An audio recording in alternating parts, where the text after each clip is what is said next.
লেবু খাওয়ার আগে বা পরে ভুলেও 5টি খাবার খাবেন না। লেবু এমন একটি খাবার যে কম বেশি প্রত্যেকেই আমরা খেয়ে থাকি।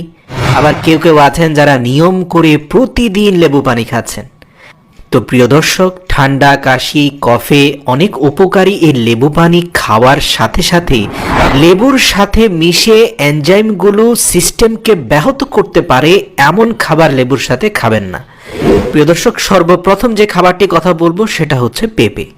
প্রথম কথাই হলো লেবুর সঙ্গে পেঁপে খাওয়া যাবে না। এই দুটি খাবার বিরুদ্ধ ভাবাপন্ন।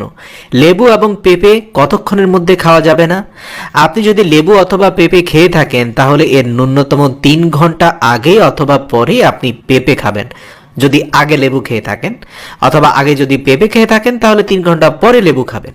এক্ষেত্রে প্রশ্ন আসতে পারে যে কোন ধরনের পেঁপে, কাঁচা পেঁপে নাকি পাকা পেঁপে? উত্তর হচ্ছে যে ধরনের পেঁপেই হোক না কেন তা লেবু খাওয়ার আশপাশে খাওয়া যাবে না। দ্বিতীয় নম্বর হচ্ছে টমেটো।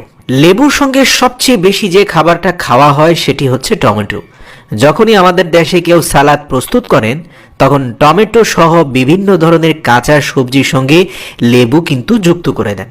অনেকে তো লেবুর রস দিয়ে সালাদকে গার্নিশিং করেন এবং লেবু টমেটো পাশাপাশি খাওয়ার প্রচলন রয়েছে খুবই। কিন্তু ইউনানি বা ভেষজ চিকিৎসা মতে টমেটোর সঙ্গে লেবু ব্যবহার করা কখনোই উচিত নয়। এটি শরীরের পাচনতন্ত্রের উপর এতটাই খারাপ প্রভাব ফেলে যে এতে করে হজমের মারাত্মক ব্যাঘাত ঘটে। এ ধরনের খাবারের কারণে আইবিএস এর মতো কঠিন রোগের জন্ম নেয়। আপনি যখনই বিরুদ্ধ ভাবাপন্ন খাবার দুটি একসাথে খেতে থাকবেন তখনই আপনার এই ধরনের রোগের সৃষ্টি হবে, তাই সাবধান। 3 নম্বর হচ্ছে টক দই। লেবু এবং টক দই কখনো পাশাপাশি খাবেন না, অথচ এমনটাই বেশি সংখ্যক মানুষ করে থাকেন। লেবু খাচ্ছেন অথবা আপনি যে কোনোভাবে লেবু সহ খাবার খাচ্ছেন এবং কোনো কিছু না বুঝেই আপনি তার পাশাপাশি দই খেয়ে নিচ্ছেন। মিষ্টি দই হোক অথবা টক দই হোক, কোনো প্রকার দই লেবুর পাশাপাশি খাবেন না। কারণ ভেষজ চিকিৎসা বলছে সাইট্রাস ফলের সঙ্গে দুগ্ধজাত মিশ্রণ হজমের সিস্টেমে মারাত্মক ক্ষতিকর প্রভাব ফেলে। তাই যেহেতু লেবু সাইট্রাস ফল, তাই এর সাথে দুগ্ধজাতীয় মিশ্রণ অর্থাৎ দই তো দুধ থেকে আসে, তাই দুধ অথবা দই এর সাথে না খাওয়াই ভালো।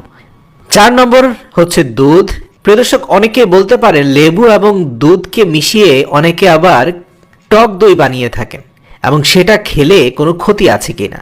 হ্যাঁ, কিছুটা ক্ষতি তো অবশ্যই আছে, কারণ সাইট্রাস ফলের সাথে দুগ্ধজাত ফলের মিশ্রণ হয়েছে।